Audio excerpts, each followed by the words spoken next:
menjawab ini ya, menjawab teman-teman kita yang ada di sini dua pertanyaan sekaligus, jadi saya membutuhkan sedikit waktu gitu.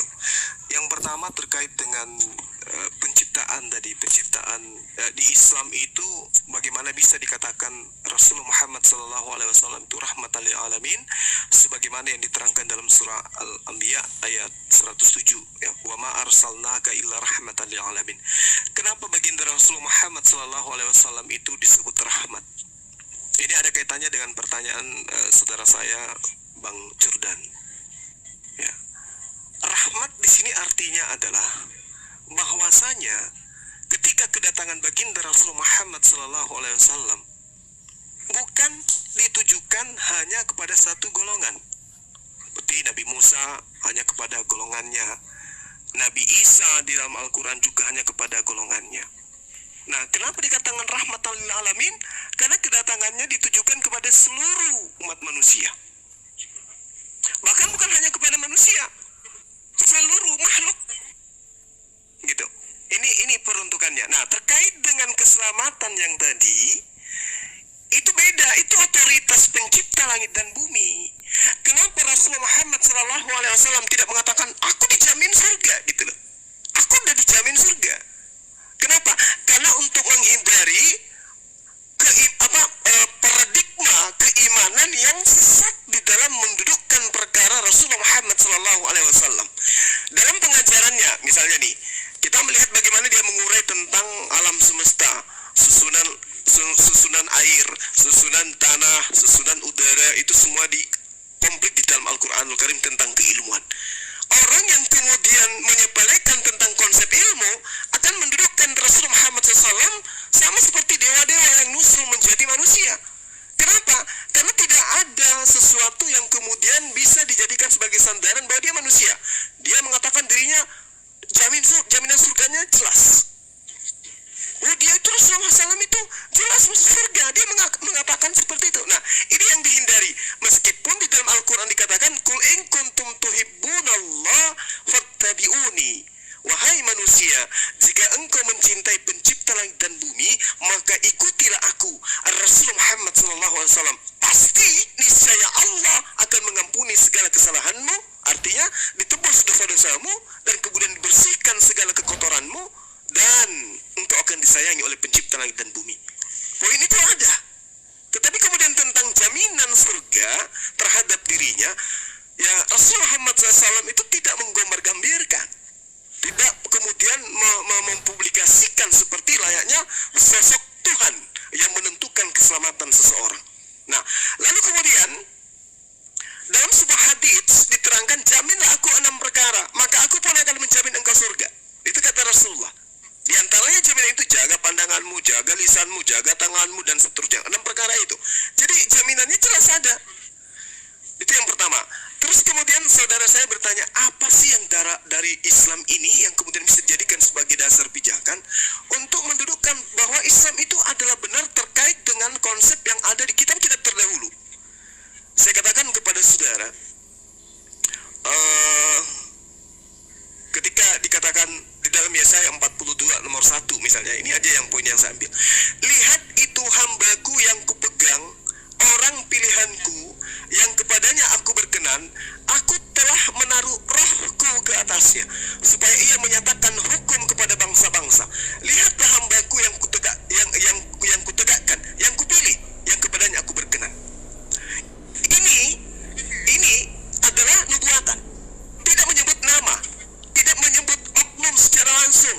Tidak dikatakan seorang manusia akan lahir dari seorang perawan, tidak. Tapi dikatakan, lihat itu hambaku. Jadi ini nubuatan, ramalan Nabi terhadap oknum yang akan datang. Lalu Al-Quran menerangkan seperti ini. Bismillahirrahmanirrahim. Wa katsalika auhayna ilaika ruhan min amrina. Dan demikianlah kami wahyukan kepadamu roh dengan perintah kami. Sebelumnya engkau Muhammad tidak mengetahui apa ke kitab itu. Kamu nggak ngerti apa iman itu. Tetapi kami jadikan Al-Quran itu sebagai cahaya. Dengan itu kamu memberi petunjuk kepada seluruh manusia siapa yang kami kehendaki di antara hamba-hamba kami. Dan sungguh engkau benar-benar pembimbing manusia kepada jalan yang lurus. Nah, ini yang saya pahami sebagai kristologi. bahwa yang dinubuatkan dalam Yesaya 42 nomor 1 itu adalah baginda Rasulullah Muhammad SAW. Kenapa? Karena hanya beliaulah yang kemudian yang mengajarkan hukum-hukum kepada manusia. Sedangkan kalau dikatakan Yesus, tidak ada hukum yang diajarkan oleh Yesus. Itu hanya mengajarkan hukum baru, hukum lama yang diajarkan oleh Nabi Musa kepada Bani Israel. Yesus tidak mengajarkan hukum baru. Hanya melanjutkan, mengokohkan, menguatkan, menggenapi, menyempurnakan kemudian ajakannya kepada Bani Israel yang meninggalkan hukum Taurat untuk kembali kepada hukum-hukum Tuhan. Aku diutus hanya kepada domba-domba. Bukan semua domba, tapi domba-domba yang hilang saja dari Bani Israel. Silakan Bang, silakan. Maaf. Bersama kita kan tanyakan tentang Islam. Anda membahas tentang Kristen dengan penyesatan kamu. Kamu bilang tadi saya tidak membahas Kristen, Bang. Dalam perjanjian lama, Bentar, teman-teman. kamu sedang membahas Yesus. Kamu sedang membahas Yesus. Yesus itu Yang nabi kita kami, tanya, Bang. Yesus itu nabi kami yang adalah Tuhan Anda, gitu loh poinnya. Itu bukan Islam, bro. Oke, bentar, teman-teman. Tapi kalau Yesus bukan Isa, biasanya yang diperingati kenaikan Isa, Bang, bukan kenaikan Yesus. Sekarang Iya, kalau silakan. saya narasikan tentang Muhammad, gimana kamu? Kalau Boleh, saya boleh, narasikan tentang silakan. Muhammad menyangka Silakan. Gak masalah. Bapak mau Muhammad itu antikristus. Kamu senang? Justru yang antikristus itu, mohon maaf saya katakan Anda, antikristus adalah anti terhadap ajaran Yesus, kan gitu, Bang. Bentar, teman-teman. Antikristus itu dia yang menyangkal Bapak maupun anak. Nah, betul, Dia yang betul. menyangkal bahwa Yesus Betul. itu telah datang Bapak ke dunia sebagai mengatakan manusia. dia bukan duta, dia bukan utusan. Tapi Anda menyangkal itu. Yang Anda jelaskan, Anda mengatakan jelaskan. Yesus itu adalah Bapak itu sendiri. Anda yang menyangkal, bukan saya. Gitu loh, Bang. Ya, silakan. Kepercayaan silakan. kamu yang kamu jelaskan bukan menjelaskan kepercayaan Kristen. Ini kepercayaan saya, kamu Bang. Kalau kamu bertanya kenapa begini, nanti Kristen yang jelaskan. Bukan kamu yang menjelaskan. Oke. Yesus sudah Bang, ini menjelaskan. kepercayaan saya loh, Bang. Yang saya Tidak bisa. jelaskan. Kenapa, Anda Bang? kalau percaya Yesus, Anda dibaptis terima Yesus sebagai Tuhan dan Juru Selamat. Yesus tidak pernah membaptis satu manusia pun. Yesus Bahkan memerintahkan bahas baptis Bang Zuma seluruh kan bangsa. bahas perjanjian lama sama perjanjian baru barusan Sebentar, Bang Zuma. teman-teman. Iya, betul. Sebentar. Dan itu adalah kitab yang dipublikasikan. Bang Zuma, sebentar. Fokus ke Quranmu Bang. Sebentar. Al-Quran saya itu datang menyelisih kitab-kitab terdahulu. Aduh, teman-teman, Gitu loh. sebentar dulu. Iya, silakan, Bentar. silakan. Oke, gini. Bang Zuma mau mengatakan di Yesaya 42 ayat 1 itu nubuatan untuk Muhammad. Baca ayat keduanya, Bang Zuma. Itu ditunjukkan untuk siapa? Itu ditunjukkan untuk Yakub, bukan untuk Muhammad. Karena Yakub itu adalah Israel yang melahirkan bangsa-bangsa, yaitu suku-suku 12 dari bangsa Israel. Jadi kalau Bang Zuma mengatakan itu untuk Muhammad, baca ayat kedua dulu. Jangan cuma comot satu ayat, terus Bang Zuma mengatakan itu untuk Muhammad. Yang kedua, Bang Zuma mengatakan Yesus diutus hanya untuk Bani Israel, dengan mengatakan dia diutus hanya untuk domba-domba yang hilang dari bangsa Israel. Saya katakan seperti ini, Yohanes 10 ayat 16. Ada domba-domba lain yang harus aku gembalakan dari luar kandang ini, dan akan aku satukan dengan domba-dombaku. Jadi Yesus bukan cuma menggembalakan domba-domba dari Israel, melainkan domba-domba dari luar Israel. Dua yang saya bantah dari Bang Zuma. Yang pertama, Yesaya 42 ayat 1, Bang Zuma mengatakan itu untuk Muhammad, padahal Bang Zuma nggak lihat ayat yang kedua. Makanya jangan cuma comot-comot ayat. Pahami dulu ayat itu untuk siapa. Itu saja, silakan teman-teman. Oke ya, ini gini. Gini Bang, kita kalau misalnya Bang Zuma mau mengutip Alkitab itu tidak bisa mengatakan seperti itu. Karena di sisi lain Bang Zuma katakan percaya kepada Isa, kepada Yesus, tapi tidak mengikuti ajaran yang dia katakan. Sementara itu Bang Zuma seringkali mengutip apa yang Yesus ajarkan itu. Jadi ini kami terus terang merasa bingung dengan pernyataan seperti ini.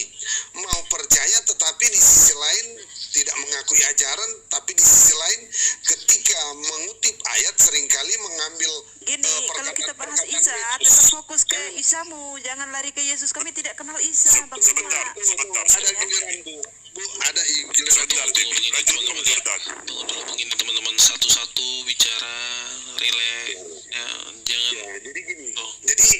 Jadi saya minta apa yang dimaksud oleh Rantai Perak, kalau membahas ayat Alkitab jangan ya kemudian mengatakan begini-begini. Cukup kalau bertanya ya oke. Baru kalau misalnya Bang Suma mau menampilkan ayat-ayat Al-Quran, nah itu yang dipaparkan di sini, gitu supaya kita diskusi akan memberikan wawasan masing-masing. Itu saja barangkali ya, supaya kita tidak akan menyimpang. Sebab kalau Bang Suma mengutip seperti yang saya katakan tadi, kami orang Kristen akan sulit memahami pertanyaan saya. Kami sudah kebingungan, apalagi mau menjawab, karena ini adalah sebuah mengakui bahwa mereka diutus kepada golongan. Yesus diutus kepada Bani Israel. Aku diutus hanya kepada domba yang hilang dari Bani Israel. Apakah korelasi ini kemudian ada pada konsep iman Islam? Ya, kami mengimani dia Nabi diutus hanya untuk Bani Israel. Itu poin pertama. Kemudian, Yesus itu mengajarkan mentauhidkan Allah. Markus 12 nomor 29. Kami ngikutin. Yesus mempersaksikan dirinya hanya sebagai utusan Allah. Dan dia menyembah hanya kepada Allah. Kami ikutin. Yohanes 5 nomor 36, Yohanes 17 nomor 3. Kami ikutin. Yesus bahkan dalam prosesi ibadahnya dia sujud, bertaubat, ruku, kemudian Anda boleh lihat dalam kitab saudara Matius 4 nomor 17, Matius 26 nomor 39. Maju sedikit, lalu sujud, lalu berdoa. Berdoa kepada siapa? Esensi yang ada di atas. Dia berserah diri, dia menjadi seorang muslim seketika. Ya Bapakku, jikalau sekiranya mungkin, biarlah cawan ini lalu daripadaku, tetapi janganlah seperti yang ku kehendaki, melainkan seperti yang engkau kehendaki. Dia seorang muslim, Bang. Dia bukan seorang Kristen. Kemudian Yesus itu sunat, diberitakan oleh kitab selera. Lukas 2 nomor 21. Yesus puasa, Matius 4 nomor 2, Matius 6 nomor 16. Yesus sorry. Di mana pernyataan di dalam kitab suci sebelum-sebelumnya pernyataan tentang Islam itu yang saya tanyakan. Kalau meniru, kalian bisa menuri-nuri sunat tanpa tahu makna sunat itu. Abang, Kalian mengatakan Yesus hanya diutus kepada orang Israel. Kalian tidak mau membahas sesudahnya itu. Kalian cuma kutip-kutip begitu. Jadi percuma kamu membaca Alkitab, percuma kamu membaca-baca Alkitab seolah-olah itu untuk membenarkan Islam. Padahal sama sekali tidak ada di dalam Alkitab itu, baik di perjanjian baru maupun perjanjian lama, di mana nabi-nabi berkata bahwa akan datang seperti yang di dalam perjanjian lama yang saya katakan tadi. Bayangan di dalam perjanjian lama diwujudkan dalam perjanjian baru. Nah, apa bayangan yang disampaikan oleh Tuhan sendiri, baik dia sendiri maupun lewat nabi-nabinya, itu yang jadi wujud dari Islam itu sendiri. jadi gini Bang, kenapa harus lari ke perjanjian lama kalau Yesus sendiri mempraktekkan dirinya sebagai seorang muslim, Bang? Itu dulu poinnya. Di mana Yesus berkata tentang sesuatu yang akan datang itu dan wujudnya itu Islam. Dan Shalom alaikum. Ibadahnya Yesus, teori-teori yang dipraktekkan oleh Yesus, semua itu cerminan dia sebagai seorang muslim, Bang. Dia bukan pengingkar. Bentar, teman-teman, bentar. Penyembah iblis sujud dan berdoa itu bukan dasar. Yesus mempraktekkan apa, Bang? Jika engkau mengasihi aku, jika engkau percaya kepada aku, engkau akan melakukan pekerjaan yang aku lakukan. Kan begitu, abangku? Iya. Pekerjaan Bapa yang Yesus lakukan, apa itu ditangkal oleh Islam. Allah Islam bukan Bapa. Jadi percuma kamu mengutip itu. Oh, nggak bisa yang gitu, saya Bang. mau tanya, wujud Islam itu bayangan di dalam. PB dan PL itu apa yang menjadi wujud dari Islam Kalau itu? Anda ingin melihat Islam itu, lihatlah apa yang dipraktekkan oleh Yesus. Wah, Gitu loh, Bang. Bentar. dia sama sekali Bentar, memang nggak teman-teman, mau bentar. menyentuh itu Saya karena ngomong memang boleh tidak nggak? ada. Gini, Tidak ada jawaban. Abang. Gini, Bang Nat dari tadi nyenggol Matius 26 nomor 39, Yesus mempraktikkan sebagai seorang Muslim, bukan sebagai seorang Kristen. Sebentar, Bang Suma, bentar. Bang Nas dari tadi nyenggol Silakan. ayatmu, kenapa nggak dijelasin gitu loh? Kenapa Bang Tapi Suma dari kenapa? tadi nggak menyentuh Di- pernyataan saya? Ayatmu, tapi Kenapa, kamu nggak Bang? tanya Ayat yang mana? Ayat yang mana, Bang? Aduh. Ayat yang mana? Bentar. Ayat yang mana? Bentar, Debbie. Makanya fokus di topik. Fokus. Jangan kap. Apa yang Kamu dari ditanya tadi cuma gitu. ngutip-ngutip. Bentar, Debbie, bentar. Bentar, Debbie. Kamu dari tadi cuma mengutip-ngutip ayat Alkitab, comot-comot ayat Alkitab. Tapi pernyataan saya tentang kitabmu, kamu tidak pernah sentuh dari tadi. Surah Maryam ayat 83 berkaitan dengan tema kita, jalan yang lurus. Kalau Tuhan, kalau Allahmu itu jalan yang lurus, bagaimana mungkin di surah Maryam ayat 83 di situ dikatakan, kami mengutus setan dan jin kepada orang kafir untuk menyesatkan mereka. Seharusnya kalau dia jalan yang lurus, kalau dia memberikan jalan keselamatan, dia tuntun orang-orang itu untuk mendapatkan jalan keselamatan, bukan malah disesatkan. Apakah itu bentuk jalan yang lurus? Kamu dari tadi tidak sentuh itu, Bang Suma. Yang kamu kutip dari tadi hanya Alkitab, dan Alkitab. Padahal yang kamu kutip semuanya tidak ada yang benar.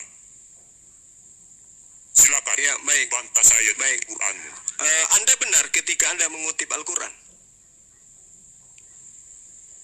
Jawab saja pernyataan saya di surah Maryam ayat Anda harus jawab dulu. Anda mengutip Al-Maryam 83. Apakah kemudian pemahaman Anda itu sudah benar terhadap ayat itu?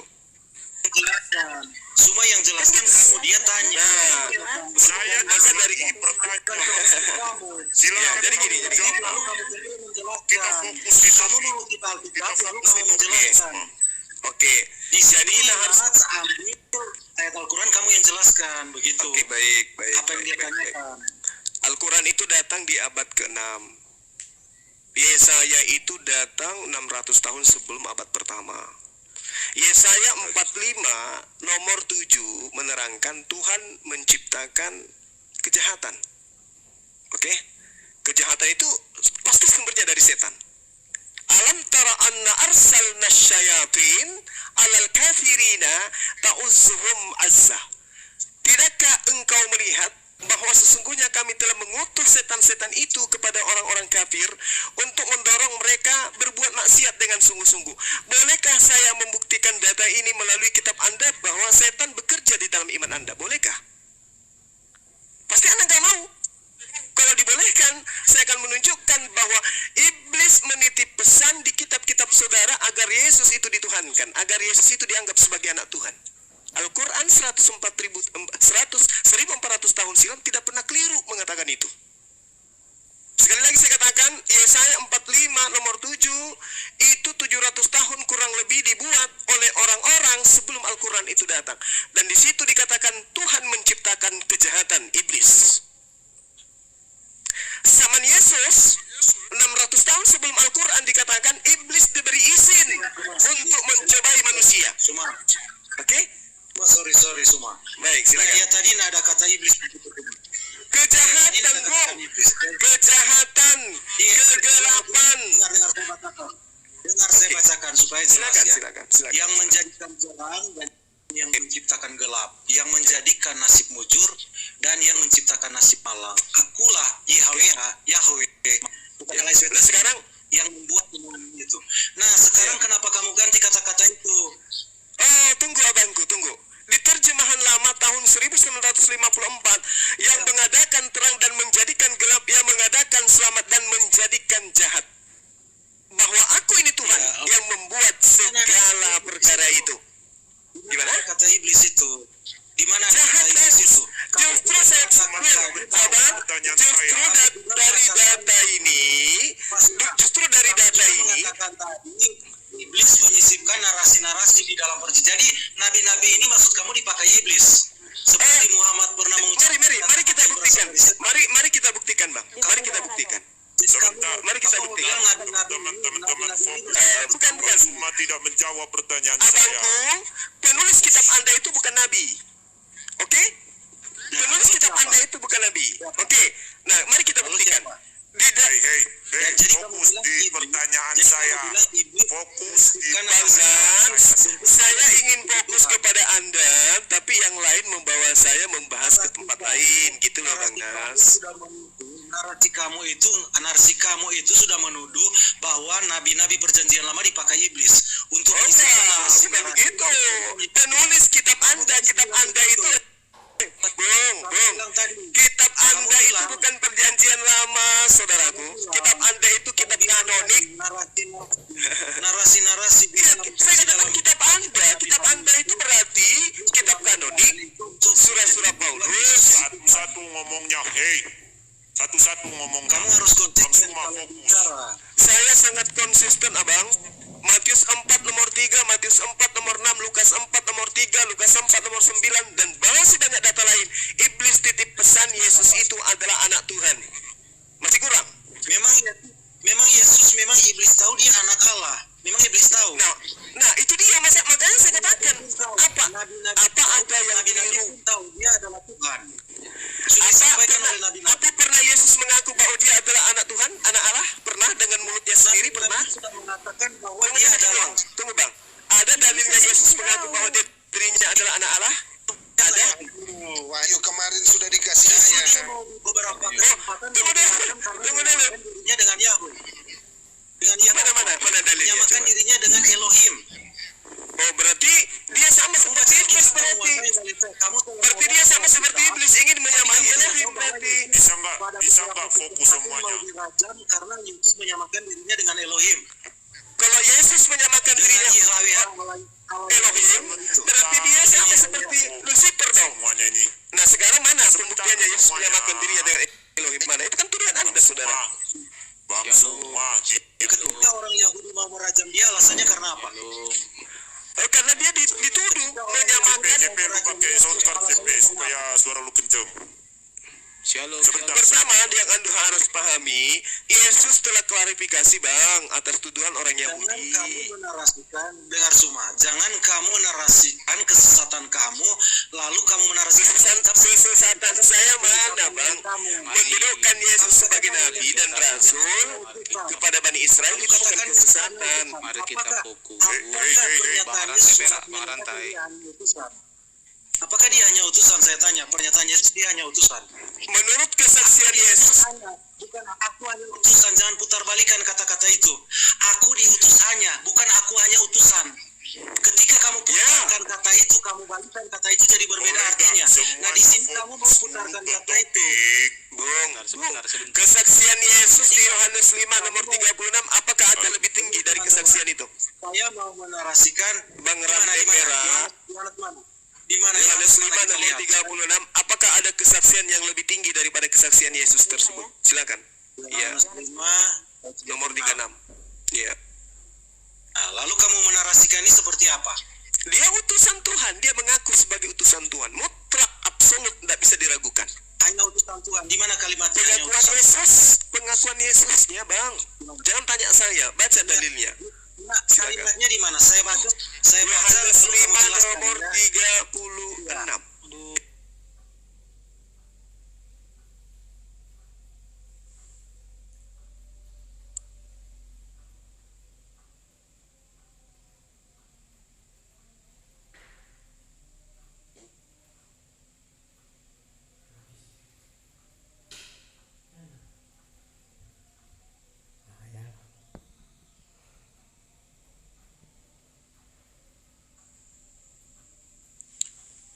Assalamualaikum warahmatullahi wabarakatuh.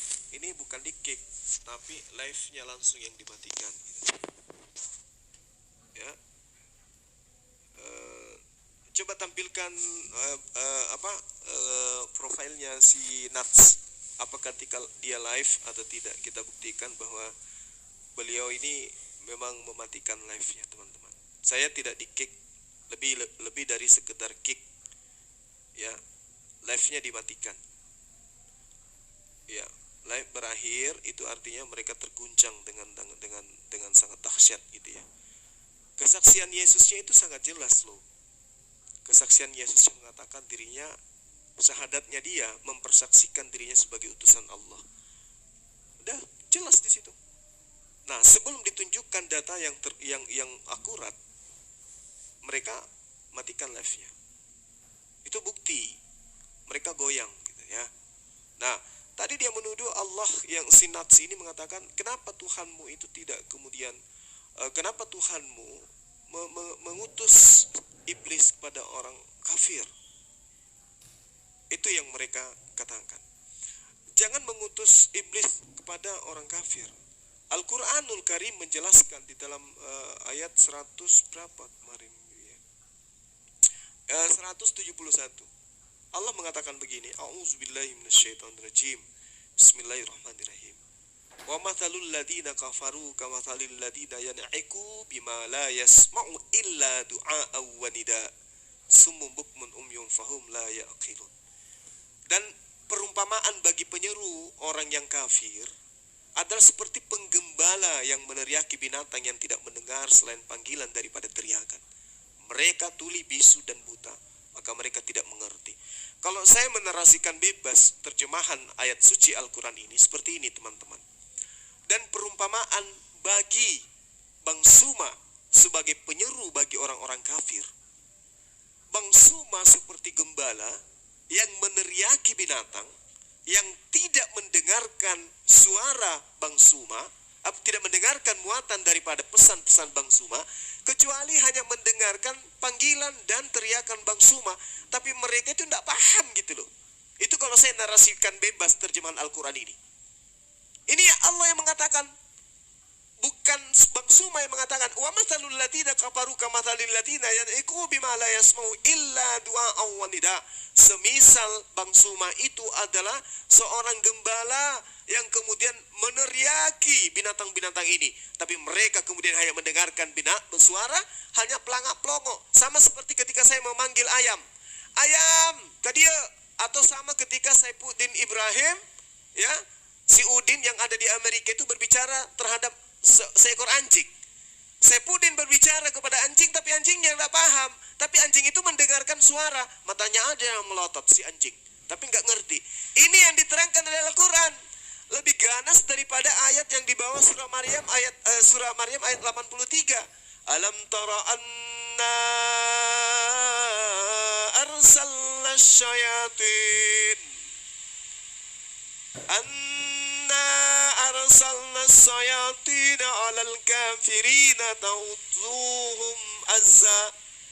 Tidakkah engkau melihat bahwa sesungguhnya kami telah mengutus setan-setan itu kepada orang-orang kafir untuk mendorong mereka dengan sungguh-sungguh. Jadi iblis ya itu kepada orang-orang kafir. Kenapa? Ya karena memang sudah kafir. Kan begitu. Kan sudah kafir. Jadi iblisnya kemudian dibesarkan kepada orang-orang kafir. Kenapa? Karena iblis memang datang tujuannya untuk mengkafirkan manusia, menjauhkan anak keturunan Adam dari perintah-perintah Allah, menjadi sama dengan kafir. Sekarang coba tanya kepada mereka, apakah kalian itu percaya kepada Allah? Tidak. Apakah Anda percaya bahwa kemudian Yesus itu adalah Nabiullah? Percaya. Apakah cuma sebatas itu? Tidak. Lalu apa? Yesus itu adalah Allah itu sendiri yang datang dalam rupa manusia. Nah, itu bukti bahwa memang apa yang diterangkan Al-Quran, sungguh-sungguh iblis telah diutus kepada kalian, sehingga kalian tidak bisa membedakan kemudian kebenaran dan kesesatan. Makanya di awal tadi sengaja saya menyinggung tentang ilmu. Dasar pijakan pertama itu adalah ilmu. Karena dengan ilmu manusia bisa membedakan mana yang benar, mana yang salah. Tapi ternyata kemudian mereka dihalang-halangi oleh iblis, tidak bisa membedakan antara mana baik dan mana yang benar. Hanya sekedar kita tanya hal sepele, teman-temanku 1 tambah 1 tambah 1 tambah 1 sama dengan berapa? Iblis akan mengikat lidahnya sekencang-kencang merancangnya untuk kemudian dia tidak menjawab dengan pertanyaan yang benar. Iblis kemudian memotong lidah mereka, summum bukmun umyum fahum la yarjiun. Lidahnya dipotong oleh iblis sehingga mereka tidak mampu mengatakan 1 tambah 1 tambah 1 sama dengan 3. Gak berani dia, gak bisa dia. Lidahnya telah dikekang, lidahnya telah dikebiri, lidahnya telah dipasung oleh iblis. Sehingga dia tidak berani mengatakan yang benar itu benar, yang hak itu adalah hak, yang sesat itu adalah sesat. Sederhana kok untuk menunjukkan kebenaran itu. Ketika dikatakan Allah Subhanahu wa taala mengutus iblis di dalam kitabnya mereka yang mereka ambil dari agama lain, Yesaya 45 nomor 7, apa yang dikatakan? Yauser or abore hosek ose salum ubaure ra ani yothefafe osekal elle. Jelas kok, menciptakan kebaikan, menciptakan kejahatan. Ya kejahatan berarti diciptakan. Kan itu poin sederhananya kan gitu. Akulah Tuhan yang mengadakan terang dan yang menjadikan gelap, yang mengadakan selamat dan menjadikan jahat. Bahwa aku Tuhan yang membuat semua itu. Loh, berarti Tuhan sudah menciptakan kejahatan, bukan menciptakan iblis lagi. Tuhannya sendiri yang menciptakan kejahatan itu. Jadi kita nggak bisa kemudian mengatakan apa yang mereka uraikan, apa yang mereka imani itu adalah sebuah kebenaran. Tidak. Mungkin baik, dari beberapa aspek mungkin baik. Tapi kebenaran nonsen, nggak ada kebenaran sama sekali. Tengoklah teman-teman, kenapa saya sengaja masuk selalu nembak komal-komal oten? Kenapa? Saya lebih suka ke oten daripada ke komal-komal muslim. Kenapa?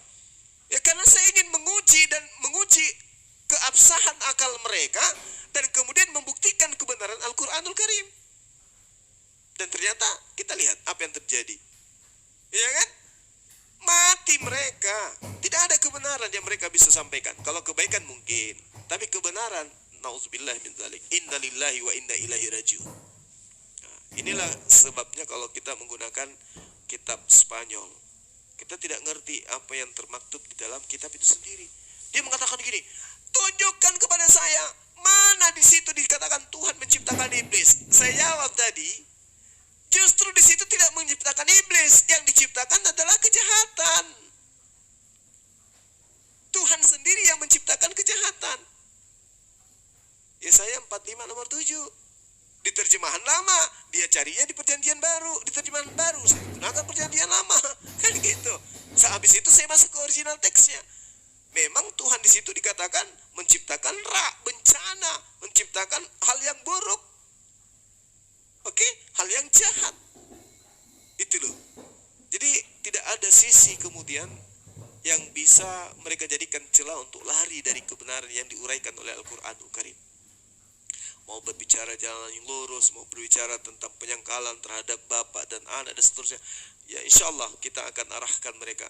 Dan kita doakan ya, supaya mereka itu bisa memahami kitab Arab asli, ya, absolut, itu jelas.